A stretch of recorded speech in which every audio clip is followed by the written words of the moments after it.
C'est amusant de voir comment les gens peuvent brûler les ponts alors qu'ils vivent dans la maison que vous avez construite pour eux. Pendant 2 ans, j'ai financé la vie de ma sœur, la malchance sans fin de son mari et leurs excuses ridicules.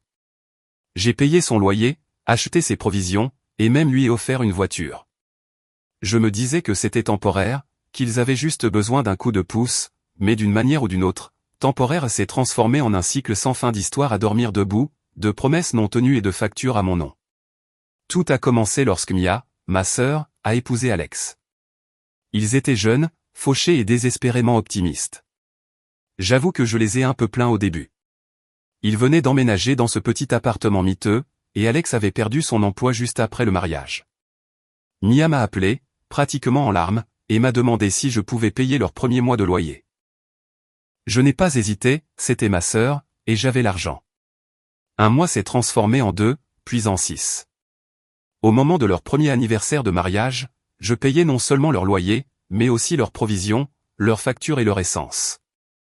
J'ai même acheté une voiture d'occasion parce que Mia m'a dit qu'elle en avait marre de marcher jusqu'au magasin dans le froid. Et vous savez quoi? Cela ne me dérangeait pas au début. Je me disais, c'est ce que fait la famille. Ma carrière se déroulait bien, et je pensais qu'il finirait par rebondir, mais cela ne s'est jamais produit. Alex avait toujours une nouvelle excuse pour expliquer pourquoi il ne pouvait pas garder un emploi. Il a été renvoyé parce que son patron ne l'aimait pas. Il s'est tordu la cheville et ne pouvait pas travailler dans le bâtiment. Il était trop déprimé pour passer des entretiens d'embauche. Pendant ce temps, Mia a commencé à agir comme si tout cela était normal, comme si j'étais une sorte de distributeur automatique qui ne tombait jamais à court d'argent. Chaque mois, il y avait une nouvelle urgence, ils avaient besoin d'argent pour réparer la voiture, la facture du médecin d'Alex, un paiement pour leur internet afin qu'Alex puisse postuler à des emplois en ligne. Et puis il y avait les plans, oh, les plans. Ils me faisaient asseoir et me présentaient des plans élaborés sur la façon dont ils allaient redresser la situation. Nous allons créer une petite entreprise, disait Mia.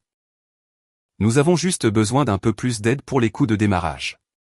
Ou encore, Alex veut suivre un cours pour obtenir une certification en informatique, pouvez-vous payer les frais de scolarité? Ils n'ont jamais donné suite à tout cela. Dès la 2e année, je commençais à me sentir idiote, mais chaque fois que je pensais à les couper, Mia m'appelait en semblant désespéré. Tu ne sais pas à quel point nous t'apprécions, disait-elle. Nous serions sans abri sans toi. Et je cédais parce que, eh bien, je ne voulais pas être la raison pour laquelle ma sœur se retrouvait à la rue. Ce n'est que lorsque mes parents ont cessé de me parler que les choses ont vraiment commencé à s'effondrer. C'est alors que j'ai réalisé qu'il ne s'agissait plus seulement d'argent, c'était quelque chose de bien pire, quelque chose que je ne pouvais pas ignorer. Au début, je pensais que mes parents étaient juste occupés. Ce n'était pas leur genre d'ignorer mes appels, mais tout le monde a ses moments, n'est-ce pas? Sauf que 2 semaines ont passé, puis 3, et ils ne répondaient toujours pas, pas de rappel, pas de texto, rien. J'envoyais un message pour leur demander s'ils allaient bien, et je recevais le silence en retour. C'était étrange parce que Mia insistait sur le fait que tout allait bien. Ils ont juste été occupés avec des trucs d'église, disait-elle. Maman a aidé à des collectes de fonds, et papa a été occupé à réparer la maison. Cela semblait plausible, alors j'ai laissé tomber. Mais au fur et à mesure que les semaines se transformaient en mois, je n'arrivais pas à me débarrasser du sentiment que quelque chose n'allait pas. J'ai même demandé à un ami de la famille s'il avait vu mes parents récemment, et il m'a dit que ma mère semblait distraite et un peu stressée. Pourtant, je n'ai pas insisté. Ma vie était bien remplie aussi, et prendre soin des besoins financiers constants de Mia et Alex était devenu un 2e emploi. Chaque fois que je pensais être libéré de leurs problèmes, quelque chose d'autre surgissait. En février, Mia m'a dit que le propriétaire avait augmenté leur loyer. Si nous ne payons pas les $200 supplémentaires ce mois-ci, nous serons expulsés, a-t-elle dit. Puis, en mars, Alex avait apparemment besoin de nouveaux pneus pour la voiture que je leur avais achetée. La bande de roulement est complètement usée, a-t-elle expliqué. Nous avons peur de même la conduire. En avril, ils avaient besoin d'aide pour payer les provisions parce qu'Alex avait une sorte de virus à l'estomac et ne pouvait pas faire son travail d'appoint dans un service de livraison de nourriture. Ce qui m'a toujours dérangé, c'est la façon dont Mia minimisait les choses. C'est la dernière fois, je te le promets, disait-elle. Nous sommes si près d'être stables. J'aurais dû le savoir, mais la véritable bombe a explosé en mai lorsque j'ai décidé de rendre visite à mes parents après 2 mois de silence radio. Je voulais m'assurer qu'ils allaient bien. J'ai appelé Mia avant d'y aller juste pour la prévenir. Ils seront heureux de te voir, a-t-elle dit.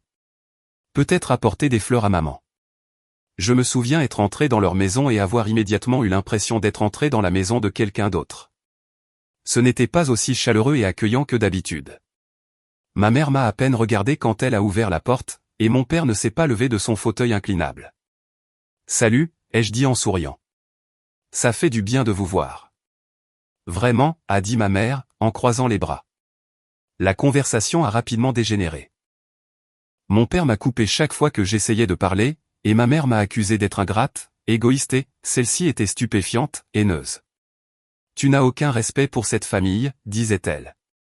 Après tout ce que nous avons fait pour toi, tu te retournes et tu agis comme si nous étions des étrangers. »« De quoi parles-tu » ai-je demandé. C'est alors que mon père a lâché la bombe. « Ne fais pas l'idiote. Nous savons à quel point tu nous détestes. » Mia nous a tout dit. Les détester ? J'étais stupéfaite. Mia leur avait dit que je les détestais ? Ma tête tournait. De quoi diable parlait-elle ? Pendant un moment, je suis resté là, sans voix. Les mots de ma mère résonnaient dans ma tête, « Nous savons à quel point tu nous détestes. » Cela n'avait aucun sens. Quelle raison Mia aurait-elle de dire une chose pareille ? J'ai essayé de me défendre, mais il ne voulait rien entendre. Mon père m'a coupé et a dit que Mia leur avait dit que je les critiquais depuis des mois. Selon elle, j'avais dit qu'ils étaient trop démodés, trop contrôlants et qu'ils ne valaient pas mon temps. Elle leur a même dit que je me vantais de ne pas avoir besoin de leur aide, contrairement à eux. Elle nous a tout dit, a dit mon père, comment tu penses que nous sommes un fardeau, comment tu nous en veux pour la façon dont nous t'avons élevé. Je n'arrivais pas à croire ce que j'entendais. Mia m'avait dépeinte comme un monstre ingrat alors que c'était moi qui la maintenais à flot. Pourquoi dirais-je une chose pareille, ai-je demandé. Pourquoi vous montrez-je contre moi sans raison? Ma mère s'est contentée de secouer la tête. Tu es distante depuis des mois, a-t-elle dit. Tu as arrêté d'appeler, et maintenant nous savons pourquoi. Tu ne te soucies pas de nous. C'est là que j'ai compris, le timing, son comportement froid, la façon dont Mia avait pris son silence si légèrement, comme si cela n'avait pas d'importance. C'était elle qui avait fait ça. J'ai quitté sa maison en ayant mal au cœur.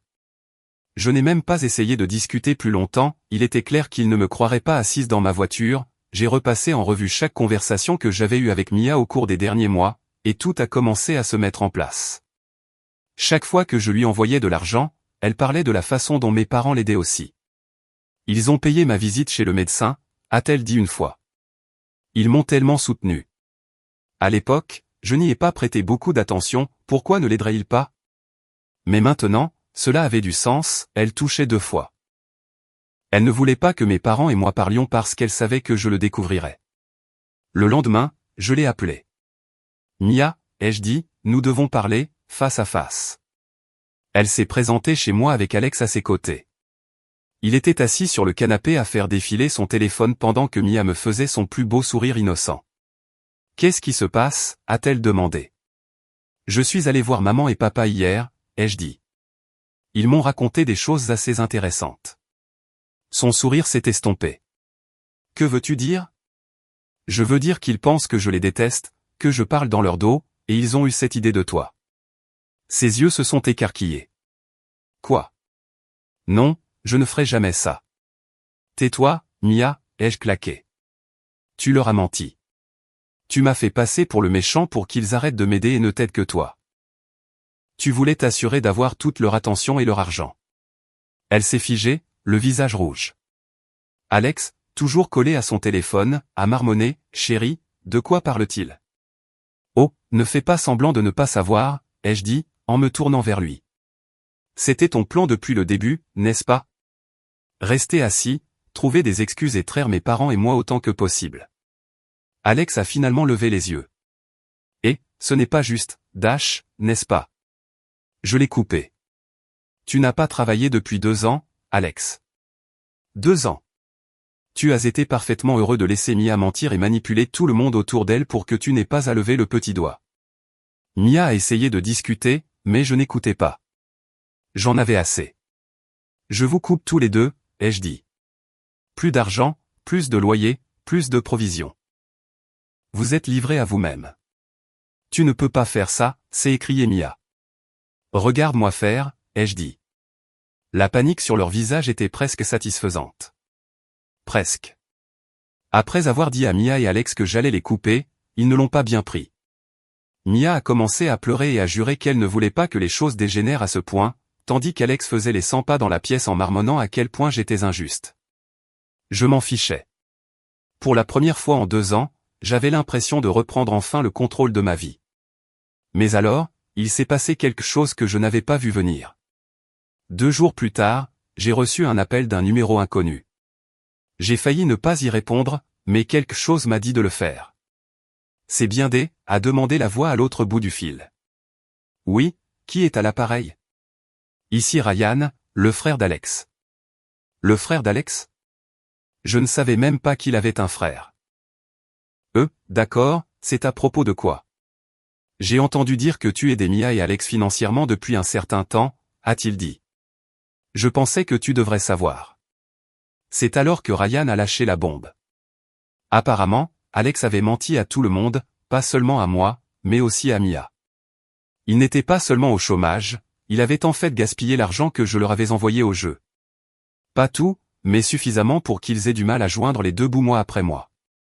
Il a des problèmes depuis des années, a dit Ryan. Ce n'est pas la première fois qu'il fait quelque chose comme ça. Il amène les gens à le plaindre, prend leur argent, puis le dépense au casino ou sur le sport. J'ai essayé de prévenir Mia, mais elle ne veut pas écouter. J'étais stupéfaite. Tu es en train de me dire que Mia ne sait rien de tout ça? Elle peut s'en douter, a dit Ryan, mais Alex est doué pour brouiller les pistes. Il a toujours une histoire triste toute prête. Je pensais que tu devrais le savoir, puisqu'on dirait que tu as fini de les aider, peut-être que cela te donnera une certaine paix d'esprit. J'ai raccroché et je suis restée assise là pendant un moment à essayer d'assimiler ce que je venais d'entendre. Alex avait gaspillé l'argent que je leur avais donné au jeu. Cela expliquait beaucoup de choses, les urgences constantes, le besoin incessant d'argent, le fait que peu importe la somme que j'envoyais, ce n'était jamais suffisant. Mais ce qui m'a vraiment touché, c'est Mia. Avait-elle vraiment été dans le noir tout ce temps, ou faisait-elle simplement semblant de ne rien savoir pour ne pas avoir à faire face à la vérité sur l'homme qu'elle avait épousé? J'ai décidé que j'avais besoin de réponses. Le lendemain, je me suis présenté à l'improviste à son appartement. Mia avait l'air surprise de me voir, et Alex n'a même pas croisé mon regard. Nous devons parler, ai-je dit, en entrant sans attendre une invitation. Qu'est-ce qui se passe? A demandé Mia nerveusement. J'ai reçu un appel du frère d'Alex, ai-je dit. Tu veux bien m'expliquer pourquoi il pense qu'Alex a gaspillé l'argent que je vous ai envoyé au jeu? Le visage de Mia est devenu pâle. Elle s'est tournée vers Alex, qui a soudainement eu l'air de vouloir disparaître dans le canapé. Ce n'est pas vrai, a dit Alex rapidement. Ryan est juste amer, il m'en a toujours voulu. Ne me mens pas, ai-je dit, d'une voix tranchante. Je veux la vérité, tout de suite. Mia a regardé entre nous, les yeux grands ouverts. Alex, de quoi parle-t-il? Tu as joué? J'essayais de gagner plus d'argent pour nous, a balbutié Alex. Je pensais pouvoir gagner gros et tout rembourser, mais ça n'a pas marché. Mia avait l'air d'avoir reçu une gifle. Tu as joué pendant que nous supplions Derek de nous donner de l'argent? Pendant que je mentais à maman et papa. Elle s'est effondrée, et pour la première fois, je l'ai vu réaliser à quel point Alex l'avait enfoncé dans un trou profond, mais je ne suis pas resté pour voir comment leur dispute se déroulait. J'en ai fini, ai-je dit, en me dirigeant vers la porte. Vous pouvez régler ça tout seul. En partant, j'ai entendu Mia crier sur Alex, sa voix pleine de colère et de trahison. Pour une fois, je ne me suis pas senti coupable. Après cette confrontation, j'ai pensé que j'étais enfin débarrassé de ces problèmes, mais bien sûr, ce n'était pas aussi simple. Une semaine plus tard, Mia s'est présentée à ma porte. Elle avait l'air épuisée, ses cheveux étaient en désordre, et il y avait des cernes sous ses yeux. Je n'étais pas ravi de la voir, mais je l'ai laissée entrer. Alex a déménagé, a-t-elle dit, en s'effondrant sur mon canapé. Nous avons eu une énorme dispute après ton départ, et il a tout avoué. Il joue depuis des années. Je ne savais pas, Derek, je jure que je ne savais pas. Je n'ai rien dit au début. Je voulais la croire, mais je n'arrivais pas à me débarrasser du sentiment qu'elle devait savoir quelque chose. Qu'est-ce que tu veux que je fasse, ai-je finalement demandé. Rien, a-t-elle dit rapidement. Je ne suis pas ici pour demander de l'argent. Je ne sais pas quoi faire. Je me sens si stupide. J'ai menti à tout le monde, je l'ai couvert, et il m'a menti tout le temps. Je pouvais voir qu'elle était sincère. Pourtant, je n'allais pas la laisser s'en tirer complètement. Tu as attiré beaucoup de ça sur toi, Mia, ai-je dit. Tu as menti à maman et papa à mon sujet. Tu as laissé Alex te manipuler, et tu m'as entraîné là-dedans. Je sais, a-t-elle dit, sa voix à peine audible. Je suis désolé, Derek. Je pensais que je faisais ce que je devais faire pour nous maintenir à flot, mais je vois maintenant que je ne faisais que le conforter, et je t'ai blessé en cours de route. Je ne sais pas si tu me pardonneras un jour, mais je devais le dire. Ces excuses m'ont pris par surprise. Mia n'était pas du genre à admettre qu'elle avait tort, et encore moins à s'excuser. Qu'en est-il de maman et papa, ai-je demandé. Ils pensent toujours que je suis le méchant dans tout ça. Je vais arranger ça, a-t-elle dit. Je vais leur dire la vérité, tout. Je ne savais pas si je pouvais lui faire confiance pour aller jusqu'au bout, mais j'ai décidé de lui donner une chance. Tu ferais mieux, ai-je dit, parce que je ne fais plus ça, Mia. Plus de sauvetage, plus de mensonges. Tu es livré à toi-même à partir de maintenant. Elle a hoché la tête, les larmes aux yeux. Je comprends. Merci, Derek, pour tout. Je pensais que c'était la fin, mais quelques jours plus tard, j'ai reçu un appel de mes parents. Derek, nous devons parler, a dit ma mère, son ton était différent, calme mais sérieux. Quand je suis arrivé chez eux, ils m'ont fait asseoir et se sont excusés. Mia leur avait tout dit, les mensonges, la manipulation, le jeu d'Alex. Ils ont admis qu'ils avaient eu tort de la croire sans me donner la chance de m'expliquer. Nous aurions dû le savoir, a dit mon père. Tu as toujours été là pour cette famille, et nous l'avons laissé empoisonner le puits. C'était un soulagement de les entendre dire ça, mais ce qu'ils m'ont dit ensuite m'a laissé sans voix. Mia emménage à nouveau avec nous, a dit ma mère. Elle divorce d'Alex, et elle va reprendre sa vie en main. Nous allons l'aider. Je ne savais pas quoi ressentir. D'une part, j'étais heureuse qu'elle quitte enfin Alex. D'autre part, je n'étais pas sûr que retourner vivre avec mes parents était la bonne décision pour elle, ou pour eux. Êtes-vous sûr que c'est une bonne idée, ai-je demandé. C'est notre fille, a dit mon père. Nous ne pouvons pas lui tourner le dos. Je n'ai pas argumenté, ce n'était pas à moi de leur dire comment gérer Mia, et franchement, j'étais juste contente d'être hors de ça.